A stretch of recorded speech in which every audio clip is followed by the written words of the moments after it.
What is going on, guys? DBG here, and in this video we are going to be doing something that a lot of you guys have suggested, and it is the worst Galaxy Opals versus the best pink diamonds. So there's a common misconception that any Galaxy Opal is OP, and an awful lot of them are, so I understand where the misconceptions come from, but in this video I'm going to be talking about the worst of the Galaxy Opals and comparing them to the best of the pink diamonds. So how we're going to be doing this is in the same style as all our Versus series. We basically have the worst 5 Galaxy Opals and the worst 5 pink diamonds, and I compare them in 5 different stats and I tell you guys which ones are better. So anyway, at the point guard position for the worst Opals is not even a close one. Like Isaiah Thomas, I know I don't have him, isn't great. Trae Young, I don't like him, but a lot of people do. Steve Nash is decent. The other 4 are decent. Chris Paul is garbage. Like, absolutely garbage. I'm just trying to think of, is there any Ruby point guards I take over Chris Paul? Maybe not, but like if you got Amethyst, like I would 100%. See, no, the point guard's really kind of a weak position. I'd 100% rather run Jonathan Isaac at point guard. I'd 100% rather run Darius Miles at point guard. I'd rather run a lot of Ruby 2 guards. Like Marcus Smart's better than Chris Paul, to be completely honest. But Chris Paul is so bad. Yes, his stats are good. But he's 6 foot tall with some of the worst release in the game. It says he's averaging 13.5 points per game for me. That's because I scored like 70 in the first game I used him against just a guy who couldn't play. At the 2, we have got CJ McCollum. So all the other 2 guards are good. Brandon Roy's really good. Jordan's really good. Kobe's really good. All the limited cards are good. But CJ McCollum is just not great. 17 Hall of Fame badges. And his stats are almost identical to this guy right here. Like, I'm not even lying. If you compare CJ McCollum to Richie Guerin actually has got better stats. And he's a diamond. 4 ratings lower. He has got better stats, total stats than McCollum, and is probably a little bit better in game. McCollum can shoot the ball a little bit, yes. But again, this is a guy that is a Galaxy Opal, and he's by far the worst of them. Now the small forward position is Luka Doncic. Kawhi Leonard, I'm not the biggest fan, but apparently he's a god for some people. And then without doubt, it is Luka Doncic, who is one of my favorite players in real life. And I was on the Luka hype train long before anyone else. If you guys watch my other channel, B-Ball Daily, I've been on the Luka hype train since 2016. But yeah, he's got 18 Hall of Fame badges, limitless range. His release is meh, it's decent. He's got a good shot mid, good shot 3. Like, he's not a bad card by any means, but just compared to Melo, Paul George, Giannis, James Worthy, he's just outclassed. Like, that's the only way I can describe him. He's just outclassed by better small forwards that are Galaxy Opals. Power forward position, McHale, I think, is the best of them all. I'm going to put second worst, Karl Malone. He's slightly worse than Blake. The small forward position, I have not used Elgin Baylor, so I'm in no position to make a judgment on him. And I think Iverson is slightly better than McCollum as well, just for the record. And at the center position, Karl Malone's beast. Brilliant card, like fantastic card. It's just there has to be a worst, and he's the worst. And at the center position is Moses Malone. So I think Wilt's slightly better than him, and I think the other 2 are significantly better than him. David Robinson and Kareem Abdul-Jabbar. Moses Malone, not a bad card, not a great card. Stats lie, he's 6'10", so he doesn't get as many rebounds as you'd think. He's not as good a defender as his stats would suggest, but not bad at all, can shoot the ball well. So anyway, now let's get on to the highlights.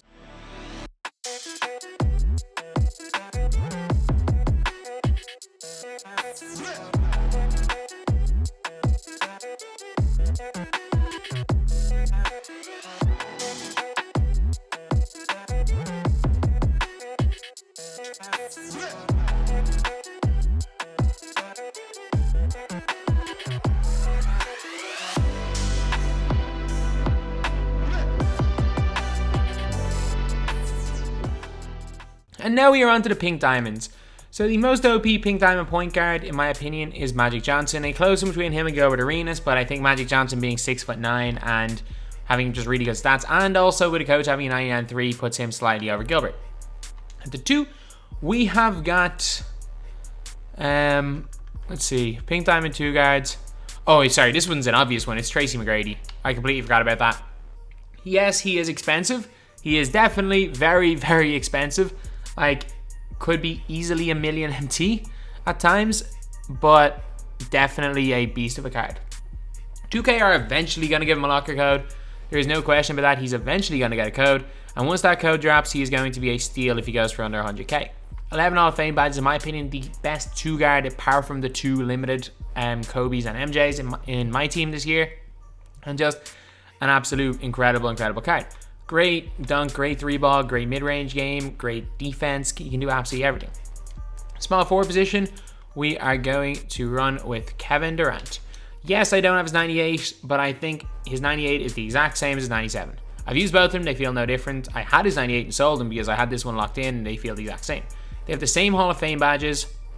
Stats-wise, Kevin Durant, great mid-range, great 3-ball, great dunk. He's really fast, got great ball control, great defense, and also has one of the nicest releases in the game. So, absolute incredible card. Without doubt, a top-tier card in my team. And I think when his Galaxy Opal comes out, an argument could definitely be made that it is going to be the best card in the game, to be completely honest. That is how good Kevin Durant's animations are in the game this year. Power forward position, we have got Andrei Kirilenko. So AK-47 has got base 11. He's got 7 Hall of Fame badges. Obviously, not some of the best ones in the game, but a lot of decent ones, a lot of defensive ones, and catch and shoot, which is good. Great shot made, great shot 3, decent dunk, and speed boost, good passer. He's got a good block, steal, and shot contest. He's got good rebounding stats, good speed ball, and acceleration. Basically perfect on perimeter defense, 99, basically everything. He's also got like just a cheesy leaner, cheesy animations, and is just an unbelievable card in game. The center position, this is a weird one because I've been saying that it's DeMarcus Cousins, but I've also been saying it's 1A, 1B between, or 3A, 3B between Boogie and DeAndre Ayton for the third best center in the game. But more recently, I've been preferring DeAndre Ayton just because he's bigger and has a much bigger presence. DeAndre Ayton is 7'1", has 14 Hall of Fame badges. He's also, as you guys can see, averaging 9.6 points per game for me, which is a lot for a center for me. Great post hook and post fadeaway, great shot made, great shot 3 when he's wide open. He's a 95 driving dunk, 97 block, 7'1" as well, so he's huge for a center. He's got, so he's not huge, but he's got good height for a center, good speed and acceleration, not the best speed with ball, great rebounding stats, get decent line quickness, and great on defense. Boogie is a better offensive card, can shoot more, is more versatile on offense, but for defense, DeAndre Ayton, I don't know, I'm just kind of preferring defensive centers recently, and DeAndre Ayton is better than Boogie in my opinion. But anyway, now let's go to the highlights for the Pink Diamonds.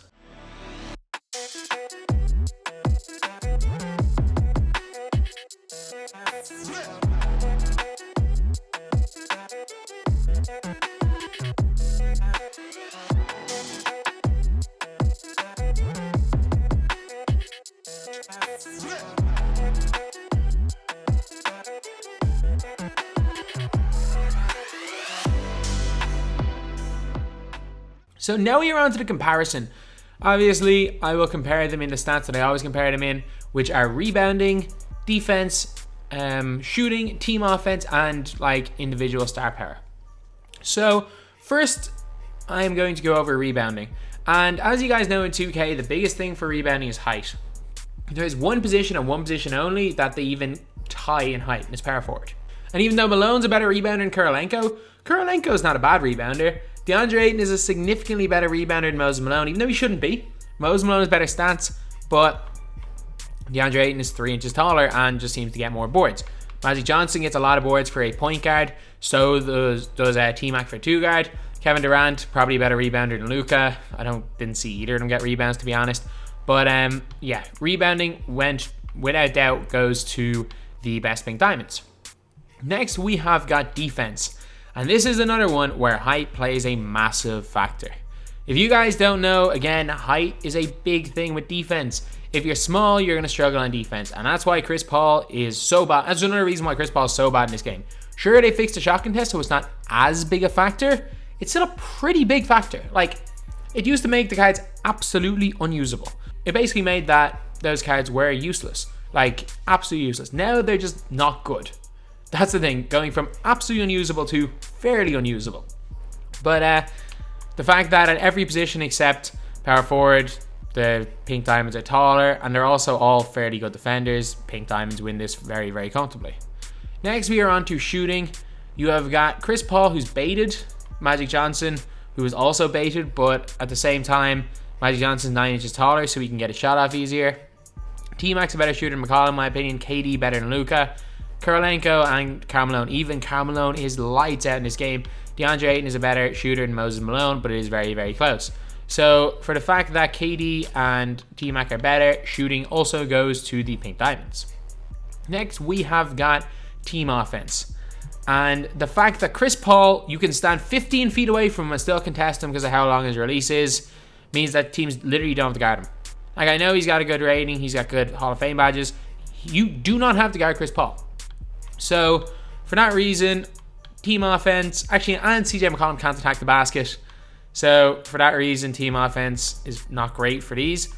And these guys is pick your poison. The only player that's not going to pull up in your face is Magic Johnson, but he will hit every open shot.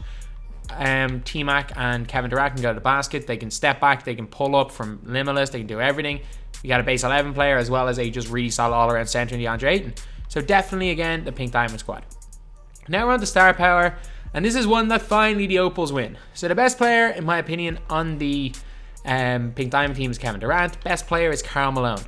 Karl Malone is one of the best cards in this game, and it's just crazy that he's even on this list. But the reason for that is because there's just no bad power forwards that are Opals. Karl Malone's a beast of a card. You can run. He can be on one of your best teams. A lot of people have him as the best power forward Opal. Like, it's that close between the top three. And yeah, Karl Malone wins this one out. But anyway, yep, that is the video. Very, very comfortably. The best Pink Diamonds are worse than the worst Galaxy Opals. If you guys want to see me compare the best Diamonds and the worst Galaxy Opals, because I think that one will be really, really close, leave in the comments. But anyway, that's the video. Thank you guys for watching. Please like, comment, and subscribe.